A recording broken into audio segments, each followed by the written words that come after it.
Good afternoon.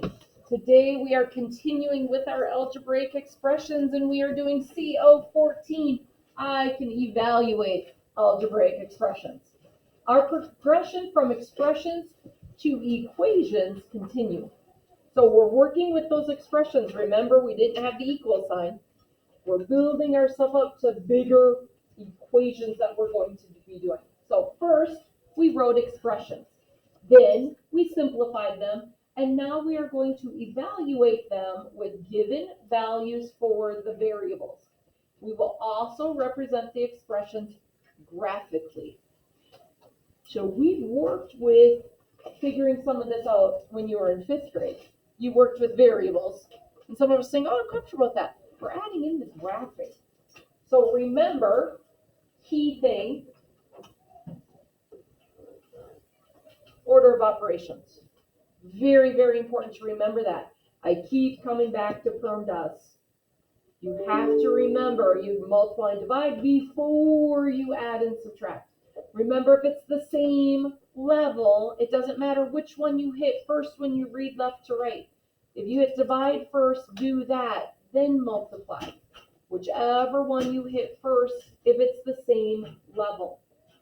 Also, be careful when the value of a variable is negative, particularly when squaring. So think about that. If we have -5 squared, what does that look like in expanded form? Hugo. -5 times -5. -5 times -5. What is a negative times a negative? Positive. So a -5 squared is going to be a positive 25. And so is it regular? So because you're multiplying a negative times a negative, you need to remember that. But what if it was, I'm just throwing this out there just so we can think about it. What if it's to the 3rd power? Because then it's -5 times -5 times -5. So this is a positive 25, so it's negative times a negative. But now we're multiplying it by a -5. So it's going to be a negative 125. So you really have to think through when we're multiplying and dividing by those negative numbers, especially with the exponents. Okay? We won't see a lot of this in today's assignment, but just throwing that out there for us to think about and to pay attention to. All right, so let's look at what we're starting with. Rewrite each expression when a equals 9, n equals 20, and x equals -5. Then you're going to evaluate it. So we're going to plug in our correct number for our variables, and then we're going to do the math. So 12a means what? 12 times a, which is 9, minus n, and n is 20. So the first thing you're going to do is you're going to write your expression with all the numbers plugged in correctly. Then we're going to think about PERMDAS. First thing I'm going to do is multiply. 108 minus 20. 108 minus 20 is 88. Okay? So first you plug in all the correct numbers, then you do your PERMDAS. Follow the order of operations. Do we get that? We're comfortable, good with that? So I want to show us how we're going to graph things. So now write each situation as an expression and evaluate it for its given values and then graph it. Wait, what? So break it down. Write each situation as an expression. They're giving us a word problem. We need to put it into those expressions. What operations are we doing? Then we're gonna evaluate it. We're gonna do the math with the numbers they give us. Then I'm gonna show you how we're gonna graph that. So you want to save up to buy an iPhone and decide to put $3 each day into savings. How much will you have saved on day 5? How about day 8? How about day 12? So our expression for our total number saved. So we're putting $3 away every day. What do you think my expression would be using D for day? We're going to use a variable. What do you think, Hugo? 3 times D. 3D. 3D. Because we're putting $3 away every day. Right?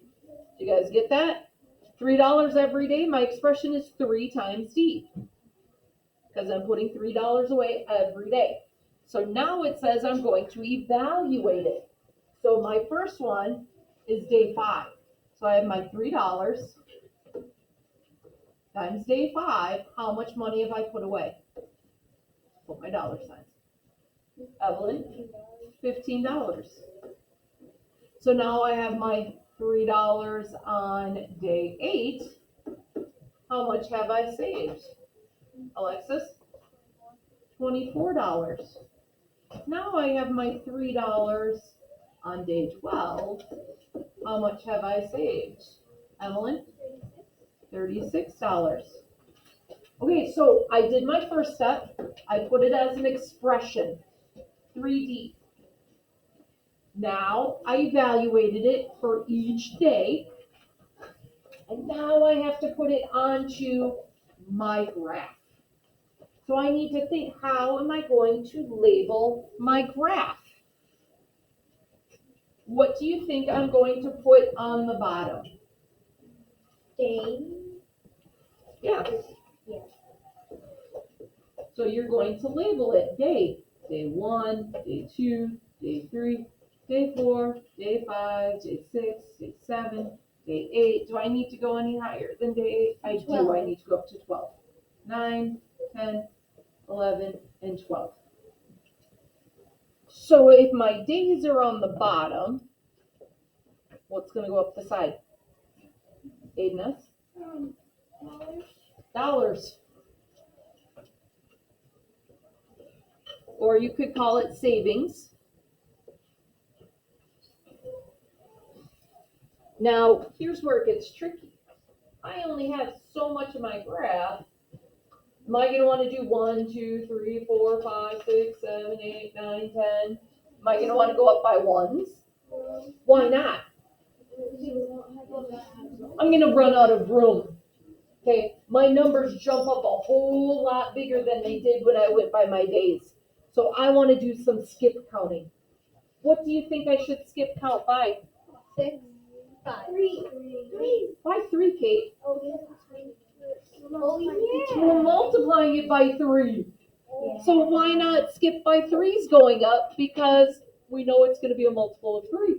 Oh, imagine that. So I'm going to go up by 3's. 3, 6, 9, 12, 15, 18, 21, 24, 27, 30, 33, 36. Do I need to go higher than that? No. No. Now I'm going to graph it. Okay, when it was day 5, I was at $15. So I'm going to go over to day 5 and go up to $15. Day 8, I was at 24. And day 12, I was at 36.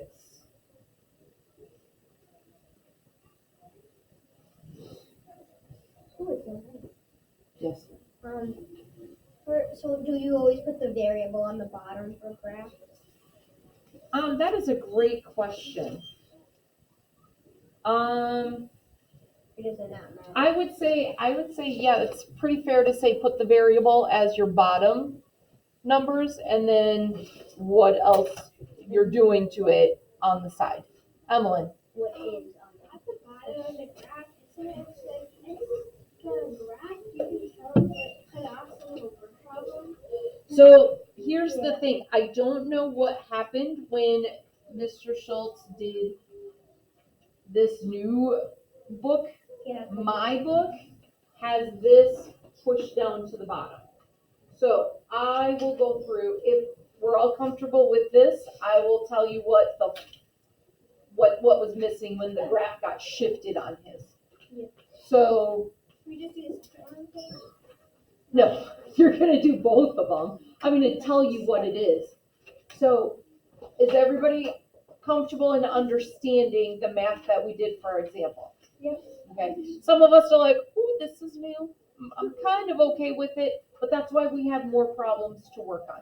Are we good with me erasing so we can go over what our next problem is? All right. So I see that it got goofy here. So let me see if I move the square up, will you be able to see what was missing? Well, you can move it. Or shrink it. That works. Oh, there we go. So, magic. Look at that. That is our whole problem. So, because you got that page break there, you're going to want to write in what was missing. So your parents give you and your sister points for each chore completed, and for each chore completed. And today, in the spirit of Christmas, they're going to double the total points earned.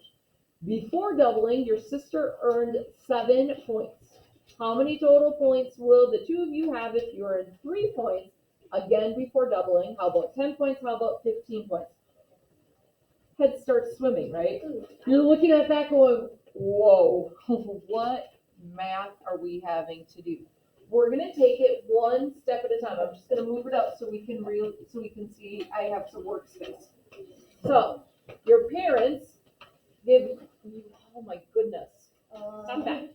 There we go. Your parents give you and your sister points for each chore completed. Okay, so you're getting points.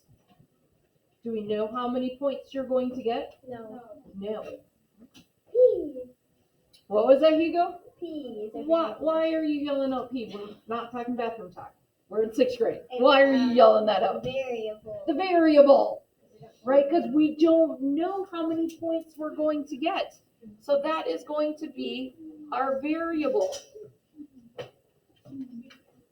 So we're trying to find total points.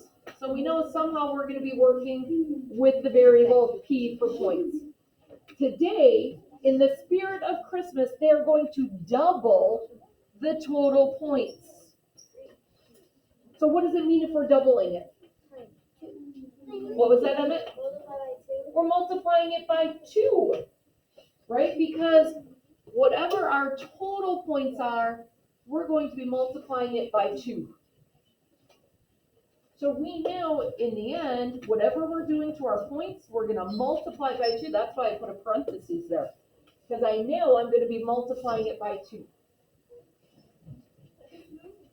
Before the doubling, before it's doubled, your sister earned 7 points. How many total points will the two of you have if you earned 3 points, again, before doubling? So we know that our sister earned 7 points. That's our constant. Sister earned 7. Our points are going to be changing. So we have our points plus our sister's points, and then we double it. So when you come to these word problems, you need to stop. Don't let your eyes glaze over and cross. You need to go, okay, what is each part of my word problem telling me? So we knew our variable was about points because we're getting points. We know it's going to be double. We know we have the constant of our sister having 7 points. And we know it's our points that's changing each time. Does that make sense? Yep. So now we need to evaluate it for our points. So you're going to put in that point value for your variable. two of you. Because that means How many total points will the two of you have earned? Will the two of you have if you earn 3 points? We know our sister earned 7 points. Sister's point value stays the same. Sister has 7 points. That's a constant. Sister has 7. So what if I earn 3 points? How many points do we have?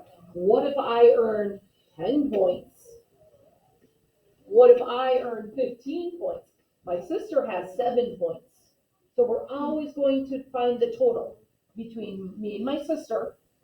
How many points do the two of us have all together? And then we get to double it because it's Christmas. Woohoo! So we want to double our total amount. What's changing is how many points I earn. Sister always has 7 points. She's stuck at 7. That's it. I'm going to change how many points I earn, and we're going to increase. Yes? That's because like variables, they vary, but constants are constants. Yes. Constants stay the same. Variable varies. So my number of points vary. Sister's is constant. It will always be 7. So what do you think, once you figured it out for your variable, what do you think we're going to put on the bottom? Your total points. Oh, I'm sorry, not total points, your points, because that's our variable, is your points. Right? You go ahead and ask, should we put the variable on the bottom? The variable is your points that you're earning. So what's going up the side? What was that? No, sisters is always 7. The total. Total points. So your total points are going up the side. So total points after they're doubled. How many did you get all together? You added yours to your sister's and then you doubled it. That's what's going up the side. So remember we had doubling of your points plus your sister's. Can you just go back up so I can finish writing the beginning of the question?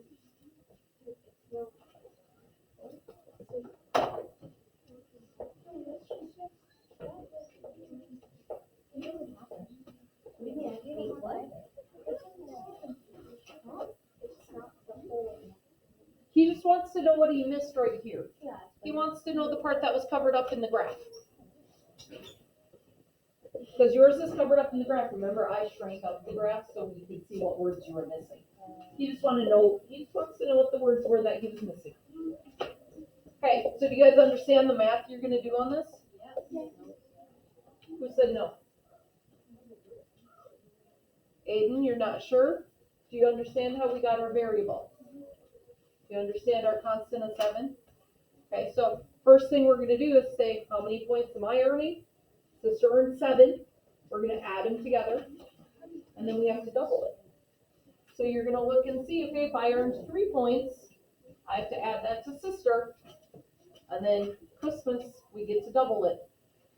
If I earned 10 points and I added it to sister, and if I earned 15 points. Does that part make it a little more sense?